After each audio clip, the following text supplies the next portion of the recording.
All right, let's dive into some more questions here. Hi, it's me again. The ask about the I didn't mean to, it wasn't me thing. I want to add that even though I believed for 10 years that Dawn couldn't have realistically shot Beth, she actually could. I took a mannequin head, placed it the way Beth's head was. I took my BB gun and put a plastic rod in it to see what the trajectory of the bullet would be while trying different gun angles, and the result is that in some positions the trajectory corresponds to Beth's headshot. We also have to remember that Beth was kind of looking down while stabbing Dawn. When the shot is fired, Beth is no longer as close to Dawn as she was in the previous frame, and she already let go of the scissors. We can also see that when the camera switch of POV, when we hear the gunshot, there's already an exit wound forming at the back of her head, so that means the angle we see doesn't represent the angle of the shot. When the camera switch, Beth had already been shot, so that made her move and made it seem like the angle was completely wrong. Also, we can see that Beth's hair are flying out. That wouldn't be the case if the shot came from behind. It's the high-speed air coming from Dawn's gun that made her hair fly like that. But I do agree the scene is extremely weird from beginning to end, and it doesn't change the fact that I think she's still alive. Sorry, it was a bit long. No, that's okay. No, I mean, it's all interesting. The thing about the angle, though, is that it is kind of interesting that you say Beth is looking slightly down. But from what we see, I mean, you're right that the angle that it comes out the back of her head doesn't necessarily mean much. Truly, it doesn't, because bullets can ricochet inside the body and they don't always have a straight line. And without knowing exactly what the trajectory of the bullet was, we really have no idea what kind of damage it did or how much damage. But I think the biggest thing people have a problem with in terms of it being Dawn is that we do actually see the entrance wound when her head goes back, and it's at the top left part of her forehead. Now, like I said, if the bullet ricocheted around in her head, and I'm sorry if that's a little bit graphic, then that definitely could kill her, but we just don't know that for sure. And if it was a straight trajectory from front to back, and there's also something called rimming that people have looked into that is a real phenomenon, where sometimes because the skull is so hard, the bullet will rim around the skull like it would around a basketball net, you know, the top of the rim, and not hit the brain at all, but then it can still exit from the body. So there are a lot of ways in which she could have survived, and a lot of ways in which, if it were bad enough, she still could have died, you know. But, I mean, the main reason we're pretty sure she didn't die, not only is it possible for her to have survived it, but there was just not enough blood for it to have nicked her cerebral artery. And what you have to understand about headshots is that while most of them are fatal, you have to understand the reason that they're fatal. They are not fatal because of the bullet itself. The brain is actually a very resilient organ, and if parts of the brain just get damaged by the bullet, most people survive that. The reason most people are killed by headshots is because the cerebral artery is nicked, and that is second, I think, only to the femoral artery, or I mean, there's the one in the neck too. Maybe it's third largest artery. Okay, so once it gets nicked, so like, you know when you see in movies somebody gets shot and then you just see like this pool of blood forming under them that moves outward and just grows really, really quickly. That's basically what happens when you nick the cerebral artery. And of course, it happens with the femoral artery. It can happen with the jugular. You know, there's different parts of the body that if you nick that, even if somebody were on an operating table when that happened, it would still be hard to save them because they're bleeding out so fast that doctors can't work that fast to save them, okay? But that is generally what happens when you nick the cerebral artery, and that is why most people die from headshots. It's not because of the bullet itself. And we did not see anywhere near the right amount of blood for her to have nicked her cerebral artery. And so that is why TDers over the years have had people who are in the medical industry look at it and say, okay, you know, we know this is a TV show, but if this were real, and they're going, oh, if that were real, this girl's still alive. There's no way that killed her. There's not enough blood. That is not a fatal injury. And the only thing they can say is, you know, it's a TV show, so who knows? But my answer to that is that Nicotero has told us more than once that they have medical consultants and they are really, really picky about making sure that every single thing they do is medically correct. So if they wanted her to die, they could have been very, very obvious in showing us that. And they specifically made it a wound that in real life would have been survivable. Anyway, I'm getting a little bit off topic here. So the only thing I would say is that because the entry wound is so high on her forehead, I don't think Dawn could have made that. I mean, you say that she's looking down, and she probably was at some point, but she would have had to have been looking really far down, like staring at Dawn's shoes or something. And at least from what we see in the scene, that was not the case. You know, I'm going to go back to maybe they chopped a huge chunk of the scene out that we didn't actually see, and that's when Dawn shot her or something. But I'm just going to say again, we don't have that footage. So based on what we do have, there's no way the bullet could have come from Dawn's gun, you know, because there's no way that down by her waist, it could have made an entry wound at the top of Beth's forehead. You know, if it had come, people have said, you know, if it had come up through her neck or something, and then it still could have exited the same place, then you would be right that it definitely could have been that way. But the entry wound is really high on her forehead, and her head was never down enough for that angle to make sense from Dawn's gun. So you make some really good points here. I think this is really, really interesting, the analysis you've done. But I still feel like, at least based on the footage we have, it's still not possible for it to be Dawn. But yeah, that doesn't mean that we aren't just missing some of the footage, or that, you know, other things were cut out that we just haven't seen. So yeah, it's definitely interesting to think about. And I really enjoyed reading this, so thank you for sending that in. All right, next one. I was rewatching Rick's hallucinations, and it freaked me out how much they emphasize on Beth and how they've placed her next to living characters. Like, she is so close to Daryl, and really not far from Maggie, Carol, Michonne, Rosita, and Eugene. All were alive at the time. Plus, they zoom in on only 5 characters. First Daryl, then Beth, Maggie, Rosita, and Eugene. Out of all the characters they could have zoomed on, why Beth? She was a minor character. I would get it if that was Daryl's or Maggie's hallucination, but why Rick? Beth was not this close to him, and also, why does Rick stop right in front of her body? It's like, hey, Beth, guess we are both on that fake death shit. Oh, I love that. Yeah, I mean, absolutely. This is why this was so suspicious to us. There's all kinds of crazy things going on here. I've had people tell me, I really don't think there's anybody in the crowd who was actually alive at this point. Like, I thought she was the only one who was supposedly dead that they showed here. And then I did have people tell me they recognized other characters that might have been dead.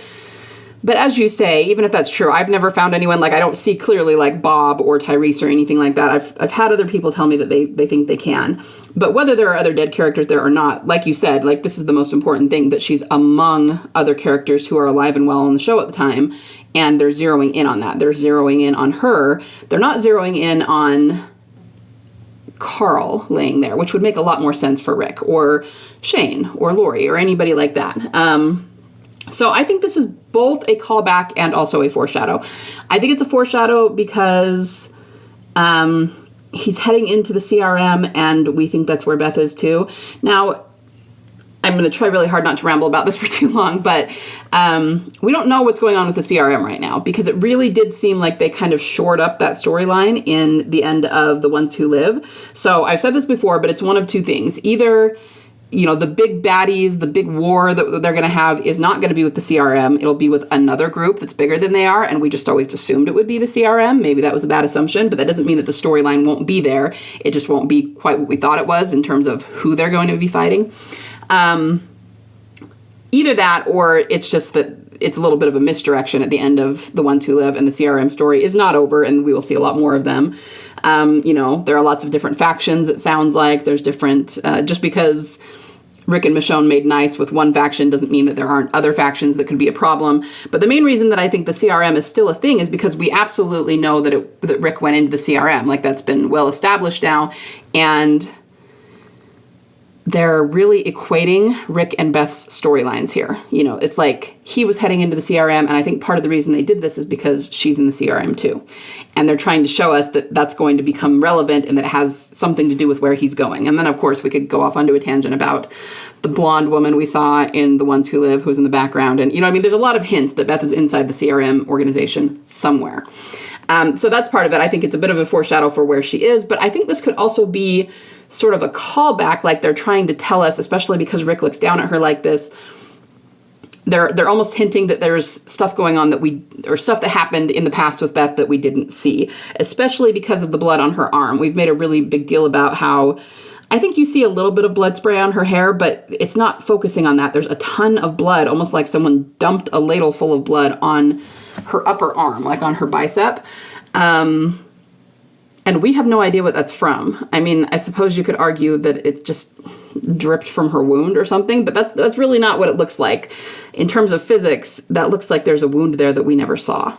And so it's almost like he's looking down at her, and maybe this is the writer's hinting there's a loose thread here that has not been tied up. There's something going on we don't know about. So I think it's both. But yeah, it's a great point, and I love your pictures here and your drawings. I think that you're definitely right about that, and it's like very, very, very suspicious. So we're just waiting, and I think once she does show up and we find out everything that happened, a lot of these hints are going to make a lot more sense, and it'll become a lot more clear why they put them in and what they were trying to show us with them. But right now, we can only just kind of speculate. So thank you for sending that in.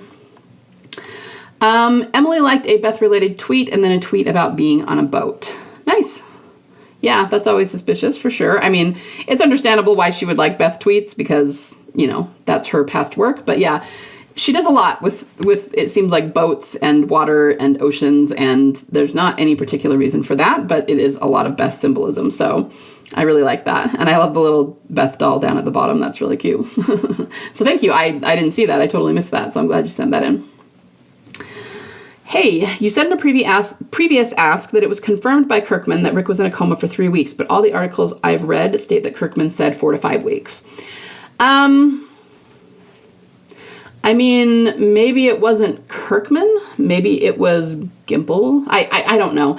If all the articles you're finding are saying that, then maybe it's going to be hard to find. I do remember people talking about this a lot back when 510 aired, because he said it's been 3 weeks since Atlanta, and then the music box wakes up. So that's pretty good indication that Beth was in a coma or in the hospital or whatever was caused by her injury for 3 weeks before she woke up from it. And people were equating that with Rick. Now, I don't have a reference for it, so maybe that's a little bit incorrect, but if it was Gimple or Nicotero or someone that's more associated with the shows than the comic book who said that, then it could be that they're using a slightly different timeline for the show than for the comic book. But the other thing is that maybe it's something that kind of evolved a little bit, like a game of telephone. 4 to 5 weeks is still roughly a month. 5 weeks would be slightly more than a month. And 3 weeks is pretty dang close to that. So it could be that people read, a month, and then 3 weeks since Atlanta and just said, it's the same timeline. You know what I mean? Like it can get a little bit warped that way. I can see that being the case. The other thing is that they might have specifically gone with the 3 weeks because of the rule of threes, because Beth is the Christ figure and 3 weeks could correspond to 3 days before resurrection. There's a lot of possibilities. So I don't have a reference, so I can't prove that absolutely. I just know that everybody was talking about that and that it was like almost like a well-known fact that it had been confirmed that Rick was in a coma for 3 weeks. But again, I don't actually have a reference for it. That's just something I remember that was being circulated a lot in the fandom. So I don't really have a hard and fast answer for this, but it doesn't really bother me either way. It's still pretty dang close, if Rick was in a coma for longer than she was, okay. I mean, the template is still there 99% of the way, and we know the details will be a little bit different. And, if they went slightly different with it on purpose because of the Christ symbolism, again, that still just proves that there's a resurrection arc going on here. So none of it really bothers me, and it might be that the fandom just got it a little bit wrong, or it could be that there was a confirmation and then that was taken down because TD was reading too much into it, and so now you can't find it. That's happened quite a few times over the years as well. I don't know. I think there's a lot of possibilities to explain this, but I'm not sure which one is the right one. So, I don't know. Let me know what you guys think. I don't know if you saw it, but Emily will be at the German WalkerCon in May 2025 with Michael Cudlitz. No, I didn't know that. That's cool.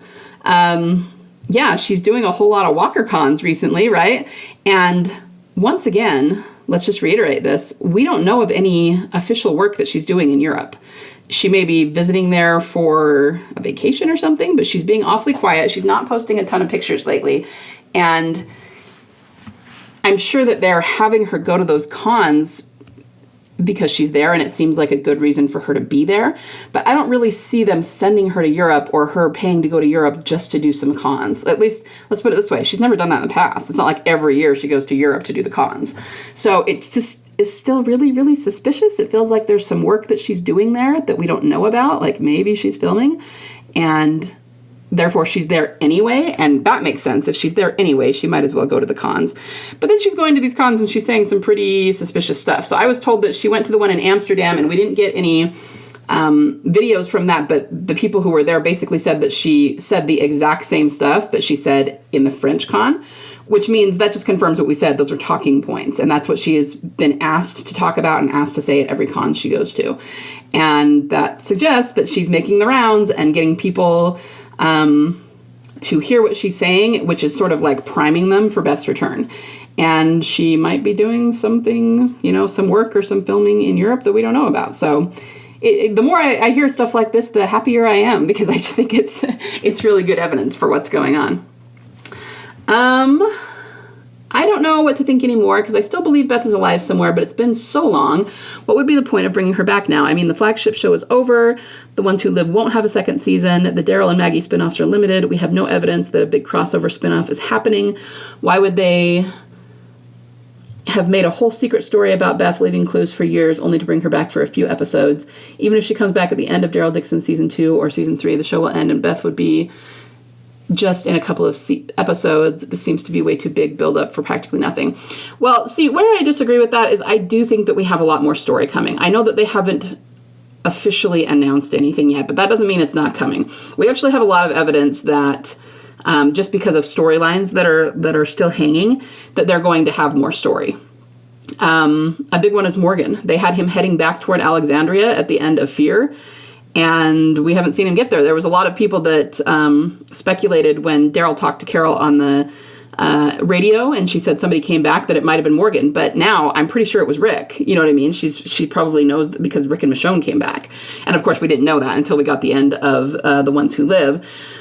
But they're sending Morgan back for some reason. They have some sort of story in mind. I also always said that I thought the all-out war storyline was a template or a foreshadow for the bigger war that was coming, and Morgan was very involved in that and didn't leave until the end of that. And so I feel like they needed him to be in that template because he's going to be in the bigger war that comes later. But then after that, after all-out war was done, they didn't really need him for the Whisperers and the Commonwealth, so that's why they sent him to Fear, just something to have him doing while they wait for these other storylines to play out and then bring him back, okay? But they're bringing him back for something. It's the same reason that and this has already been forgotten about, which is kind of funny. In the weeks leading up to the finale of The Ones Who Live, there were people who were saying Rick was going to die. And they even came out and said Gimple confirmed, or Gimple suggested, I don't know if it was confirmed, but suggested this may be the case, because Gimple, or somebody said something about, yeah, Rick could die in the final episode, and obviously that didn't happen. And we all came out and said, nah, we don't really see that happening, because this is not the end of the story. They have a lot more story that they have foreshadowed for Rick, and we haven't seen it yet. And then, oh, what do you know? TD is right again. Rick did not die, right? It was quite the opposite of that. So I think that they have foreshadowed a lot more story that we haven't seen yet. And I don't know how it will play out. Will it be one big crossover show? Will it be more spin-offs? I don't know. But I think they have a big story to tell that everybody's going to be involved in, but they wanted to get the Rick and Michonne story, I don't want to say out of the way because that sounds negative, but they wanted to give it its own attention and its own spinoff, and the same with the Daryl and Beth story. And then I think they're all going to come back to the same place. So, I get it, but I don't think that we're done. And even Dead City, like they have set up some pretty big things in Dead City, and they're things that they're not the things that we're the most passionate about because they don't deal with Beth and Daryl directly, at least not yet. But I do think they're going somewhere with that too. That's going to be pretty big. I mean, they pretty much made Negan the king of New York, and that's a big deal. That's a big storyline. I don't see them, Dead Season 2, first episode, they go, oh yeah, never mind. And then they're done with that storyline. No, they're setting up something there. Okay, so I get it. It has been a very long time, and they've had a lot of story to tell, but it also goes back to the thing that I keep saying about how Gimple in the main show, had to focus on the comic book storylines and get through them first before he could go into his own stuff. So only after he got through the Commonwealth stuff was he free to actually start developing more the storylines that he set up way back in season 4 and 5 that were his own things, which is the CRM, which is Daryl and Beth, which is, things like that. And if technology was exactly the same, we would probably still be doing the flagship show and still be just watching it on our TVs every Sunday, but technology isn't that way anymore. There's streaming, there's a million different things going on. No one's going to movie theaters anymore, so it's just changed. It's had to evolve, and that has just taken longer. Of course, there was the pandemic and all of that, so that's why it's taken so long, but I still think that we have a lot to go, and I'm not worried about it just suddenly ending in the next few episodes. I don't think the TWD universe is going anywhere anytime soon, so we will just have to wait and see what happens. All right, I'm going to call it there for today, and I'll be back with more tomorrow.